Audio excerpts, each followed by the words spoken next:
আপুনিও ভাবিছে নেকি যে এইবাৰ অৰ্থাৎ 2026 চনত সৰস্বতী পূজা 22 জানুৱাৰীত নে 23 জানুৱাৰীত? ছ'চিয়েল মিডিয়াত বিভিন্ন তাৰিখ দেখি আপোনাৰো নিশ্চয় কনফিউজন হৈছে। চিন্তা নকৰিব, আজি আপোনাৰ এই সন্দেহ একেবাৰে দূৰ কৰি দিম। আজিৰ এই ভিডিঅ'টোত আমি কেৱল সৰস্বতী পূজাৰ সঠিক তাৰিখেই নহয়, বৰং পূজাৰ একদম সঠিক শুভ লগ্ন, পূজাৰ নিয়ম আৰু ছাত্ৰ-ছাত্ৰীসকলে পৰীক্ষাত ভাল ফল পাবলৈ কৰিবলগীয়া এটা বিশেষ কামৰ বিষয়েও জানিব পাৰিব। আমি সকলোৱে জানো যে মাঘ মাহৰ শুক্লা পঞ্চমী তিথিত বাগ দেৱী মা সৰস্বতীৰ পূজা কৰা হয়। এই দিনটো কেৱল পূজাৰ দিনেই নহয়, ই বসন্ত ঋতুৰ আগমনৰ বাৰ্তাও কঢ়িয়াই আনে। অসমৰ প্ৰতিখন স্কুল কলেজত এই দিনটোৰ মাদকতাই সুকীয়া। কিন্তু আপুনি জানেনে, সৰস্বতী পূজাৰ দিনা কিয় আমি হালধীয়া কাপোৰ পিন্ধো? আমি পূজাৰ আগতে কিয় বগৰী খাব নাপায় বুলি কোৱা হয়? ইয়াৰ আঁৰত থকা আচল কাৰণটো আজি আপুনি জানিব পাৰিব।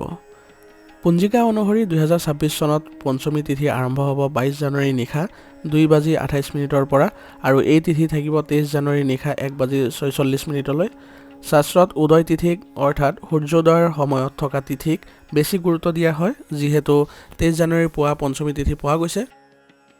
গতিকে 2026 চনৰ সৰস্বতী পূজা 23 জানুৱাৰী শুক্ৰবাৰে পালন কৰা হ'ব। পূজাৰ বাবে সৰ্বোত্তম সময় হৈছে 23 জানুৱাৰী পুৱা 7:15 পৰা দুপৰীয়া 12:50 এই 5 ঘণ্টা সময় পূজাৰ বাবে অতি শুভ বুলি গণ্য কৰা হৈছে। এতিয়া আহোঁ সেই বিশেষ কথাটোলৈ, যিটো আপুনি আন ঠাইত সচৰাচৰ নাপাব। অসমীয়া পৰম্পৰাত সৰস্বতী পূজাৰ লগত হাতে খৰি বা শিশুৰ শিক্ষা আৰম্ভ কৰাৰ প্ৰথা জড়িত হৈ আছে। আপুনি যদি নিজৰ সন্তানৰ পঢ়া শুনাৰ এই দিনটোতে আৰম্ভ কৰাব বিচাৰে, তেনেহ'লে 10 বজাৰ পৰা 12 বজাৰ ভিতৰত কৰাটো খুবেই শুভ বুলি গণ্য কৰা হ'ব। আৰু বগৰী খোৱাৰ বিষয়টো প্ৰকৃততে ই এটা বৈজ্ঞানিক আৰু ঋতুগত বিশ্বাস। সৰস্বতী পূজাৰ সময়লৈকে বগৰীবোৰ সম্পূৰ্ণ পকি নুঠে। কেঁচা বগৰীয়ে ডিঙিৰ অসুখ কৰিব পাৰে বাবে পূৰ্বপুৰুষসকলে ইয়াক দেৱীৰ প্ৰসাদ হিচাপে আগবঢ়োৱাৰ পাছতহে খোৱাৰ নিয়ম কৰিছিল। পূজাৰ সহজ পদ্ধতিৰ বিষয়ে এইবাৰ জানি লওঁ, কেনেদৰে আপোনালোকে সহজভাৱে পূজাবোৰ কৰিব পাৰিব। সংকল্প: প্ৰথমতে আপুনি পুৱাই গা ধুই হালধীয়া বা বগা বস্ত্ৰ পৰিধান কৰিব। তাৰ পাছত মা সৰস্বতীৰ মূৰ্তি বা ফটো এখন উত্তৰ বা পূব দিশলৈ মুখ কৰি স্থাপন কৰিব। কিতাপ, কলম বা বাদ্যযন্ত্ৰ মূৰ্তিৰ কাষত ৰাখিব। বগা বা হালধীয়া ফুল, বেলপাত আৰু চন্দনৰ সৈতে দেৱীক পুষ্পাঞ্জলি অৰ্পণ কৰিব। তাৰ পাছত মালভোগ, লাড়ু, বগৰী, খিচিৰি ভোগ আদি ভোগ হিচাপে আপোনালোকে আগবঢ়াব পাৰিব।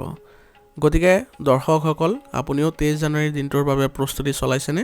আপোনাৰ স্কুল বা কলেজৰ পুৰণি সৰস্বতী পূজা স্মৃতি কমেণ্টত নিশ্চয়কৈ জনাব আৰু এই জৰুৰী খবৰটো আপোনাৰ বন্ধুবৰ্গৰ লগত শ্বেয়াৰ কৰিবলৈ নাপাহৰিব।